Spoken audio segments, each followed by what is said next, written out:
How's it going, everyone? Alex with Jeeps Limited. So today I'm going to be replacing the coolant temperature sensor on my 2016 Jeep Wrangler with the 3.6 liter Pentastar engine. This sensor is located on the driver's side head, toward the back of the head.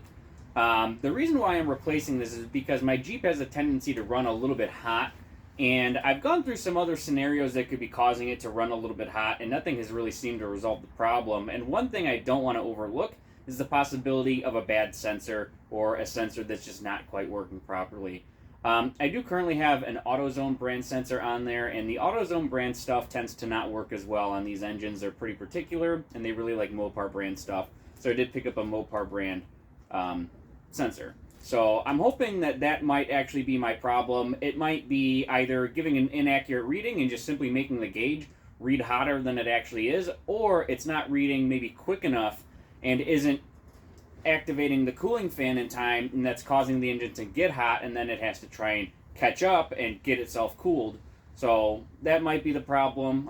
It's a relatively easy fix to try and at least rule that option out. So I'm going to go ahead and show you guys how to replace this. It should be relatively simple. It's in a fairly accessible spot. All we need to do is pop the old sensor out and pop the new sensor in. So I hope you guys enjoy. I hope it's going to be helpful for anybody with a similar problem, and thank you very much for watching.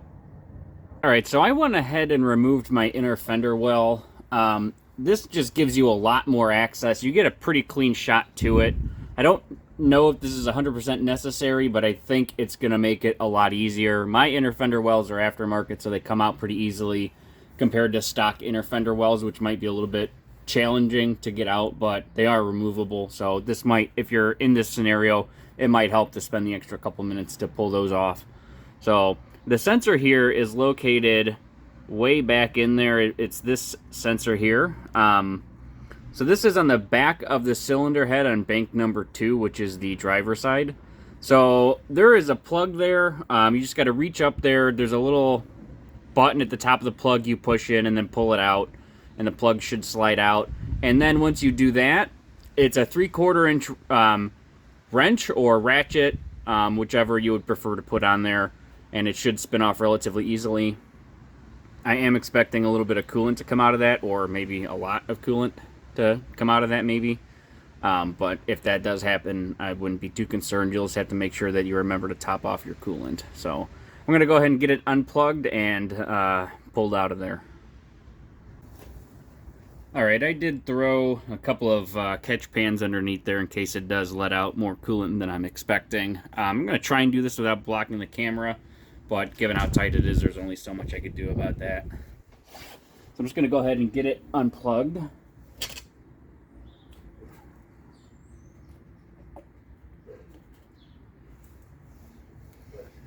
And then unplugged relatively easily, and then I'm just going to, it's a little bit of a tight spot, so we're just going to take our 3/4 inch wrench and see if we can't get it on there.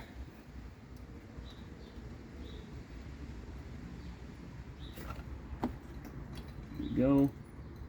It's not, at least mine is not overly tight. I don't think they need to be super tight.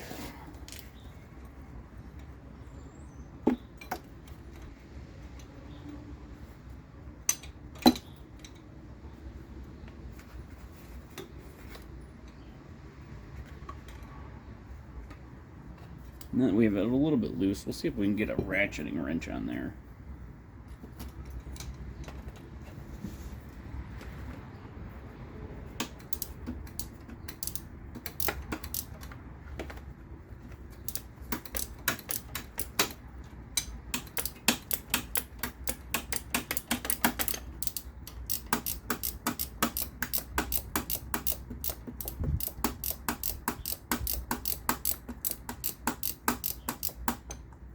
Looks like we probably have that to a spot of being hand tight.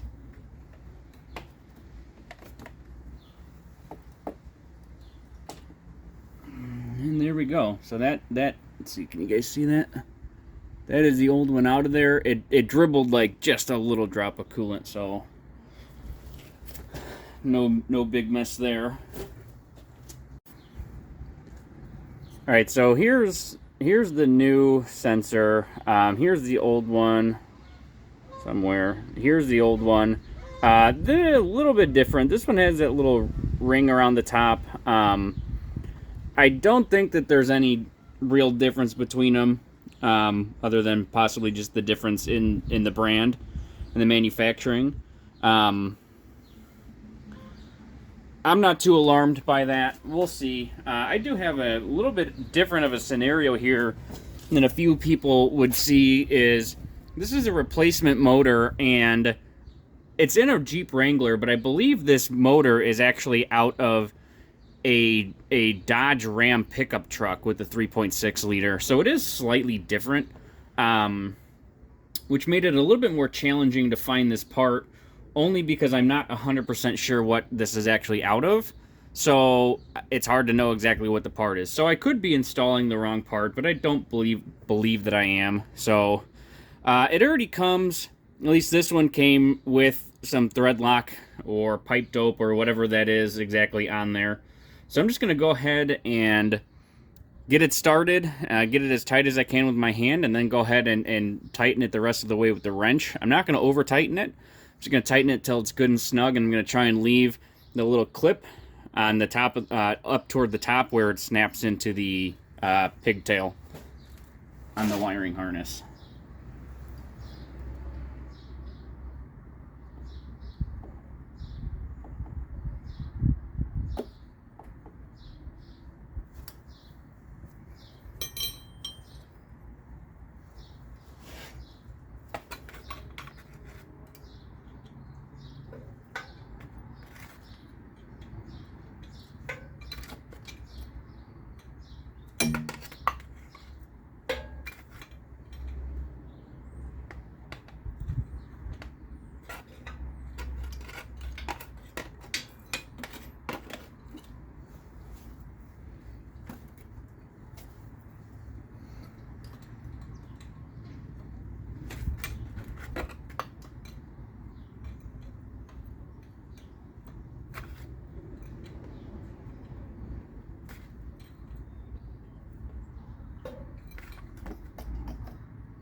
Okay, so I got that nice and snug on there.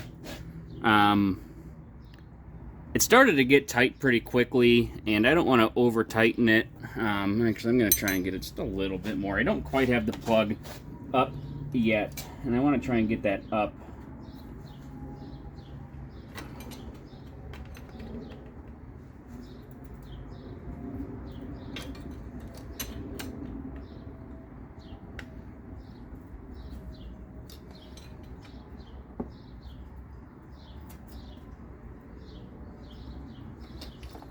Alright, now I got that. It's good and tight, and the little clip for the plug is facing upward where it was before, so we're just going to go ahead and plug it back in.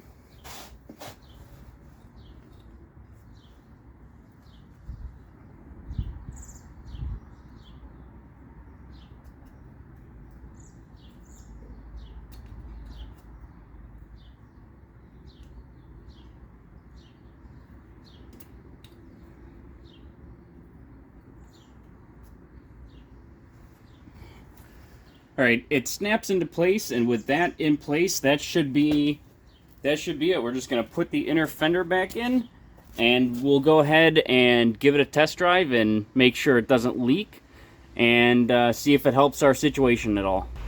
Alright, so I just took the Jeep for a test drive, and I have been idling here for a while, and it seems to be hanging right around 219, which is also right in the middle of the gauge there. 219 is a fine temperature actually for it to run at. These engines, I believe the thermostats don't even open up until it hits like 227, so 227, 230 isn't even considered hot for these motors, so 221 is actually a really good spot. Now, it's not super warm out today, so it's probably not going to really get that hot. I generally don't have a heating problem when I'm driving on the road. It's usually only when I'm off-road doing crawling or slow-moving trails. So I probably won't, like, this won't be probably a good test to see if this is going to really do anything or not. But at least I've confirmed that it works. You know, I have a temperature reading, and it's not overheating or anything. So far that's good. Now, whether or not it's going to fix the problem, I probably won't know until the next time we go out wheeling. But I'm optimistic, seeing as this has made a difference. You can actually see it climbing a little bit right now. It's up to 225. So the thermostat should be opening and the fan should be turning on, but the fan's going to be running on low here. So we'll probably see it drop here. Might go up another 2 degrees and then start to drop.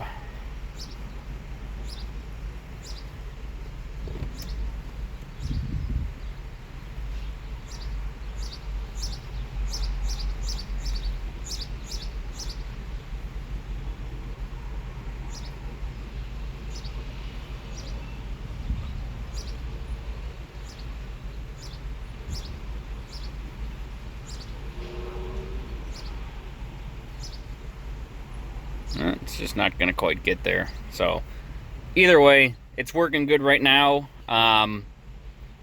Hopefully this might be helpful to anybody else that might be having a problem. The temperature sensor is pretty easy to swap out. So I hope you guys enjoyed the video, and thank you for watching.